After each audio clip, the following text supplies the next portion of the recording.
दोस्तों, आप लोग जानते हैं कि एएमआरएस से अच्छी खासी भर्तियां आने वाली हैं। यूनियन बजट में एएमआरएस विद्यालयों के रिक्रूटमेंट के लिए फंड अलॉट किया गया है और एएमआरएस ने भी ऑफिशियली इसका बयान दे दिया है कि हम आने वाले समय में भर्तियां करेंगे। तो बहुत ही अच्छी भर्तियां यहाँ पर आपको देखने को मिलेगी। पदों की संख्या 20 से 25 हज़ार के आसपास हो सकती है। टोटल 38,000 पदों पर भर्तियां होनी है, जिसमें करीब 10,000 पदों पर ऑलरेडी भर्तियां हो चुकी हैं। करीब 28,000 पद अभी भी खाली हैं जहां पर भर्तियां होंगी। तो इसी साल में आपको जो है अच्छी खासी भर्ती का विज्ञापन देखने को मिलेगा। बहुत से ऐसे अभ्यर्थी हैं जिनका हाल ही में बीएड हुआ है, डीएड हुआ है और ये जानना चाह रहे हैं कि हमारे इस विद्यालयों में एलिजिबिलिटी क्राइटेरिया क्या होता है। तो इस वीडियो के माध्यम से मैं यहाँ पर आपको जो है पीजीटी, टीजीटी, प्रिंसिपल और जो आर्ट होता है, म्यूजिक टीचर होते हैं, उनके लिए क्या एलिजिबिलिटी क्राइटेरिया होता है, ये सारी जानकारी दे रहा हूँ। तो आप वीडियो को एंड तक देखना और वीडियो को लाइक कर दीजिए, चैनल को सब्सक्राइब कर लीजिए। सबसे पहले यहाँ पर हम बात करेंगे पीजीटी यानी पोस्ट ग्रेजुएट टीचर्स की। इसकी सीधी भर्ती होती है। इसमें देखिए सब्जेक्ट कौन कौन से अवेलेबल हैं, थोड़ा समझ लीजिए। हिंदी, इंग्लिश तो आपका रहेगा। इसके बाद जो रीजनल लैंग्वेज है वो भी यहाँ पर रहेंगी। इसके साथ ही physics, chemistry, mathematics, economics, biology, history, geography, commerce, ये सब्जेक्ट यहाँ पर रहेंगे। ठीक है। एक विद्यालय में जो है 11 प्रवक्ता की भर्तियाँ होंगी। ठीक है। तो ये पदों की संख्या विद्यालयवार कम ज़्यादा हो सकती है, क्योंकि पहले फेज़ में कई जगह टीचर से रिक्रूटमेंट हो चुके हैं। तो सेकंड फेज़ में भर्तियां आने वाली हैं, तो अच्छे खासे पद फिर भी आपके लिए रहेंगे। तो प्रवक्ता जो है ग्रुप बी की ये पोस्ट है आपकी। लेवल 8 के अकॉर्डिंग यहाँ पर पेमेंट मिलता है। 47,600 आपका बेसिक पे बनेगा मिनिमम, और पेमेंट आपकी करीब 70,000 के ऊपर ही बनेगी। ठीक है। यहाँ पर आवेदन करने के लिए जो मैक्सिमम एज है वो 40 ईयर्स है। अगर आप एएमआरएस एम्प्लॉई होते हो तो यहाँ पर आपके लिए 55 ईयर्स है। गवर्नमेंट ऑफ इंडिया के तहत SC, ST, OBC के लिए अलग से एज में एग्जम्पशन मिल जाएगा। अब यहाँ पर देखिए जो क्वालिफ़िकेशन है वो आपके सामने है। मैं सब्जेक्ट वाइज क्वालिफ़िकेशन भी आपको बताऊँगा। तो पहले जो यहाँ पर क्वालिफ़िकेशन है, मेन मैंडेटरी क्वालिफ़िकेशन वो यही है कि पोस्ट ग्रेजुएशन की आपके पास डिग्री होनी चाहिए। अब पोस्ट ग्रेजुएशन की डिग्री तो होनी चाहिए, लेकिन इसके लिए कुछ सब्जेक्ट कॉम्बिनेशन भी होता है, तो वो भी चीज़ें आपको समझना ज़रूरी है। पोस्ट ग्रेजुएशन में किसी परसेंटेज का यहाँ पर जिक्र नहीं किया गया है। ठीक है। तो अब मैं सब्जेक्ट वाइज यहाँ पर बता दे रहा हूँ। तो देखिए, अगर आप पीजीटी इंग्लिश के लिए आवेदन करेंगे तो इंग्लिश में आपका पीजी होना चाहिए। हिंदी के लिए आवेदन करेंगे तो हिंदी में पीजी, फिजिक्स के लिए करेंगे तो फिजिक्स में पीजी, केमिस्ट्री के लिए करेंगे तो केमिस्ट्री में, मैथमेटिक्स के लिए करेंगे तो मैथमेटिक्स में, बायोलॉजी के लिए बॉटनी, जूलॉजी और बायोलॉजी तीनों में आपने अगर किसी एक से किया हुआ है मास्टर डिग्री तो आप एलिजिबल हैं बायोलॉजी के लिए। हिस्ट्री के लिए करेंगे तो हिस्ट्री, और ज्योग्राफी के लिए ज्योग्राफी। कॉमर्स के लिए भी कई सारे एलिजिबिलिटी क्राइटेरिया है। देखिए, जैसे कि कॉमर्स विद अकाउंटिंग या कॉस्ट अकाउंटिंग या फाइनेंशियल अकाउंटिंग, ये आपके मेजर सब्जेक्ट होने चाहिए MCOM में। ठीक है। हाँ, और MCOM जो आपने किया उसमें कौन कौन सब्जेक्ट चलेंगे, तो यहाँ पर देखिए बोला गया है अप्लाइड या बिजनेस इकोनॉमिक्स जो है ये एलिजिबल नहीं रहेंगे MCOM में। मतलब समझना ध्यान से, ये जो ऊपर मैंने बताया है आपको, accounting, cost accounting, financial accounting आपका मेजर सब्जेक्ट के रूप में होगा तो लिया जाएगा। लेकिन अगर आपने MCOM अप्लाइड और बिजनेस इकोनॉमिक्स से किया हुआ तो ये नॉट एलिजिबल रहेंगे। इसी तरह इकोनॉमिक्स के लिए इकोनॉमिक्स में और रीजनल लैंग्वेज के लिए रीजनल लैंग्वेज में। तो जो सपोज करो आप उड़िया के लिए आवेदन करना चाहते हैं तो उड़िया आपके रीजनल लैंग्वेज होनी चाहिए वहाँ पर। ठीक है। तो ये चीज़ें हैं। इसके बाद जो दूसरी एलिजिबिलिटी क्राइटेरिया है आपकी प्रवक्ता के लिए वो यहाँ पर है कि आपके पास जो है बीएड होना चाहिए। ठीक है। बीएड कंपलसरी है। बीएड की डिग्री आपके पास होना ही चाहिए, और सीटेट वगैरह की कोई यहाँ पर ज़रूरत है नहीं है। तो मेन पीजी और बीएड आपने किया हुआ तो आप पीजीटी के लिए एलिजिबल हैं।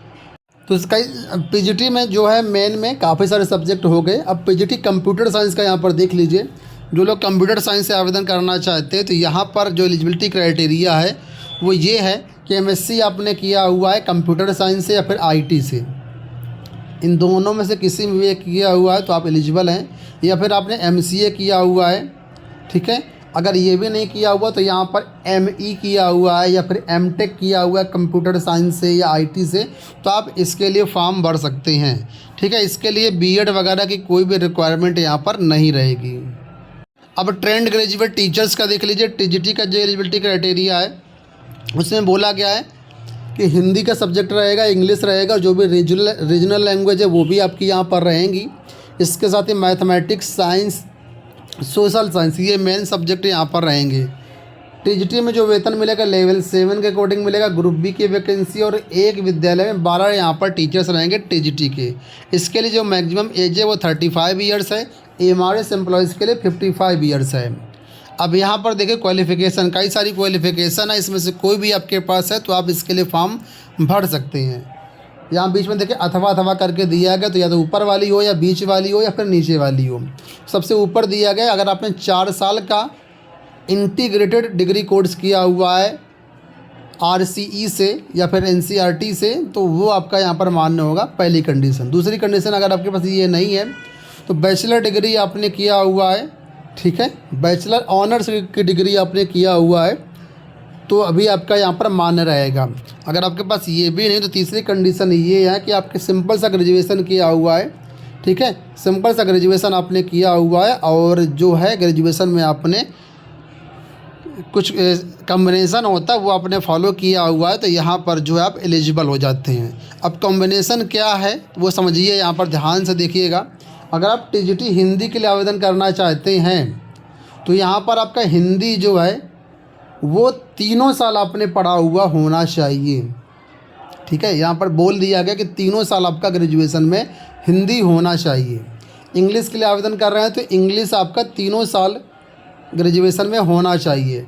मैथ के लिए आवेदन कर रहे हैं तो बैचलर डिग्री मैथ से होना चाहिए, जिसमें से आपके साथ मैथ के साथ फिजिक्स हो तो अच्छी बात है। अगर फिजिक्स नहीं है अगर मैथ के साथ तो केमिस्ट्री हो या इलेक्ट्रॉनिक्स हो या कंप्यूटर साइंस हो या स्टैटिस्टिक्स हो तो भी आपका काम चल जाएगा। ठीक है,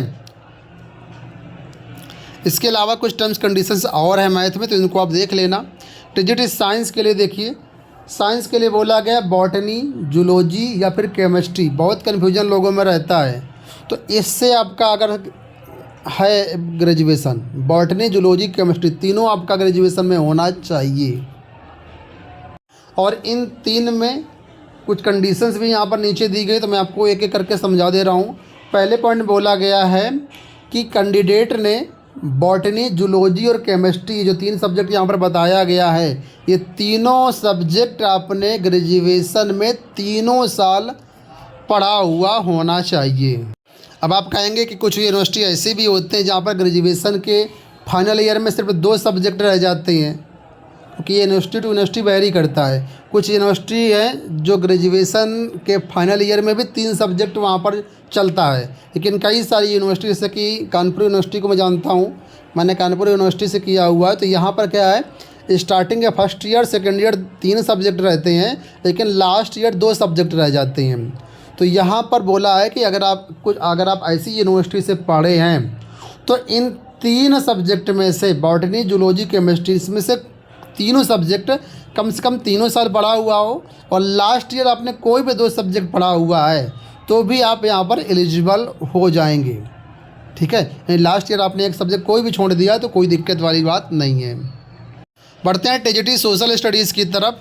तो सोशल स्टडीज़ के लिए बोला गया है यहाँ पर जो है आपने हिस्ट्री पढ़ा हो और हिस्ट्री के साथ आपका जियोग्राफी या फिर इकोनॉमिक्स या फिर पॉलिटिकल साइंस होना चाहिए। ठीक है, तो यहाँ पर कोई भी 2 सब्जेक्ट की अनिवार्यता है, टोटल 4 सब्जेक्ट हो गए, history, geography, economics, political science. तो यहाँ पर हिस्ट्री के साथ या तो ज्योग्राफी हो या तो इकोनॉमिक्स हो या फिर पॉलिटिकल साइंस हो। अगर आपके पास ये क्वालिफ़िकेशन नहीं फिट बैठती है तो अथवा में यहाँ पर नीचे दिया गया इसको आपके पास होना चाहिए। और अगर आपके पास देखिए दूसरे नंबर बोला गया है जियोग्राफी, अगर मेन सब्जेक्ट हो तो जियोग्राफी के साथ हिस्ट्री, इकोनॉमिक्स या पॉलिटिकल साइंस होना चाहिए। अगर आपके पास ये भी नहीं है तो यहाँ पर नीचे देखो दिया गया है कि ज्योग्राफी, इकोनॉमिक्स, पॉलिटिकल साइंस और हिस्ट्री, इसमें से एक कंपलसरी विषय है। ठीक है, इसमें से एक कंपलसरी है, लेकिन यहाँ पर एक या तो हिस्ट्री हो या तो ज्योग्राफी आपके पास हो, यानी हिस्ट्री ज्योग्राफी में कोई एक हो और बाकी 2 में कोई एक हो। और रीजनल लैंग्वेज के लिए यहाँ पर एक रीजनल लैंग्वेज में आपका जो है डिग्री कोर्स होना चाहिए 3 साल। तो ये तो मेन हो गई सब्जेक्ट कॉम्बिनेशन की। अब इसके बाद दूसरा यहाँ पर आपके पास सीटेट होना चाहिए। सीटेट कंपलसरी है सभी के लिए, जूनियर लेवल का सीटेट होना चाहिए। तीसरी बात यहाँ पर आपके पास बीएड भी होना चाहिए। और चौथी बात, आपके पास इंग्लिश और हिंदी अब रीजनल लैंग्वेज में पढ़ाने का ज्ञान होना चाहिए। आप पढ़ा सकते हैं, ऐसा नहीं कि आपको इंग्लिश मीडियम में पढ़ाने का ज्ञान नहीं है, आपको इंग्लिश मीडियम में पढ़ाना भी आना चाहिए। ठीक है। इसके बाद यहाँ पर आर्ट टीचर है, तो आर्ट टीचर के लिए यहाँ पर मैक्सिमम एज 35 ईयर्स रहेगी। लेवल 6 के अकॉर्डिंग पेमेंट मिलेगा। और इसके लिए बोला गया है बैचलर डिग्री आपकी फाइन आर्ट में हो या फिर क्राफ्ट में हो तो आप इसके लिए एलिजिबल हैं। या कि आप ये नहीं है आपके पास तो बीएड डिग्री आपने फाइन आर्ट में किया हुआ है आरसी से तो भी आपके लिए मान्य होगी। म्यूजिक टीचर के लिए देखिए, म्यूजिक टीचर के लिए बाकी सारी चीज़ें सेम है। क्वालिफ़िकेशन यहाँ पर ये है कि बैचलर डिग्री आपने म्यूजिक से किया हुआ किसी भी यूनिवर्सिटी से, तो इसके लिए आप फॉर्म भर सकते हैं। इसके लिए कोई भी बीएड और कोई भी सीटेट की ज़रूरत नहीं है। अब फिजिकल एजुकेशन टीचर है तो इसके लिए बोला गया है यहाँ पर कि बैचलर डिग्री आपने फिजिकल एजुकेशन में किया हुआ है तो आप इसके लिए फॉर्म भर सकते हैं। नहीं बीपीएड आपने किया हुआ है तो आप इसके लिए एलिजिबल हैं। अब अंत में प्रिंसिपल का रह रहा है तो मैं इसको बता दे रहा हूँ आपको। प्रिंसिपल के लिए अगर आप एलिजिबल होना चाहते हैं, शामिल होना चाहते हैं तो प्रिंसिपल के लिए जो मैक्सिमम एज यहाँ पर है वो 50 ईयर्स है। और लेवल 12 के अकॉर्डिंग यहाँ पर आपको पेमेंट मिलेगा। ग्रुप ए की पोस्ट है आपकी, ये एज 50 ईयर्स है। क्वालिफ़िकेशन में देखिए 2-3 प्रकार की क्वालिफ़िकेशन यहाँ पर है। पहला एकेडमिक में आपके पास मास्टर की डिग्री होना चाहिए और बीएड होना चाहिए, पीजी प्लस बीएड, पहली बात ये हो गई। दूसरा आपके पास एक्सपीरियंस भी होना चाहिए। एक्सपीरियंस में क्या बोला गया है, ठीक है, आपके पास टोटल 12 साल का एक्सपीरियंस होना चाहिए। 12 साल का एक्सपीरियंस है तभी आप प्रिंसिपल के लिए फॉर्म भर पाएंगे। ठीक है। एक्सपीरियंस किस पोस्ट का, तो या तो आप वाइस प्रिंसिपल रहे हों या फिर आप पीजीटी रहे हों या फिर आप टीजीटी रहे हों। टोटल 12 साल का एक्सपीरियंस चाहिए। लेकिन इसमें जो 4 साल का एक्सपीरियंस है वो पीजीटी यानी पोस्ट ग्रेजुएट टीचर्स या फिर एबव पोस्ट का होना चाहिए। यानी कि अगर आप टोटल 12 साल का पीजीटी हैं, ठीक है, तो आप एलिजिबल हैं प्रिंसिपल के लिए। अगर आप टीजीटी से पीजीटी में गए तो कम से कम 8 साल का आपके पास यहाँ पर टीजीटी होना चाहिए, ट्रेंड ग्रेजुएट टीचर, और 4 साल का पीजीटी हो तो आप इसके लिए एलिजिबल हो जाएंगे। डिजायरेबल में यहाँ पर बोला गया है रेजिडेंशियल स्कूल में अगर आपने पढ़ाया हुआ तो उसको आपको बेनिफिट मिलेगा, वेटेज मिल सकता है। हिंदी इंग्लिश रीजनल लैंग्वेज का ज्ञान है तो आपको फ़ायदा मिलेगा। कंप्यूटर नॉलेज है तो आपको इसमें जो है तो कुछ बेनिफिट यहाँ पर मिलेगा। तो ये यहाँ पर दोस्तों एलिजिबिलिटी क्राइटेरिया हो गया। आई होप मैंने आपको समझाया, अच्छे तरीके से समझ में आया होगा। अगला वीडियो में बनाऊँगा कि इसमें सिलेबस और एग्ज़ाम पैटर्न क्या रहेगा। तो आप चैनल को सब्सक्राइब कर लेना, जल्दी ही उस वीडियो का भी लिंक आपको मिल जाएगा। धन्यवाद।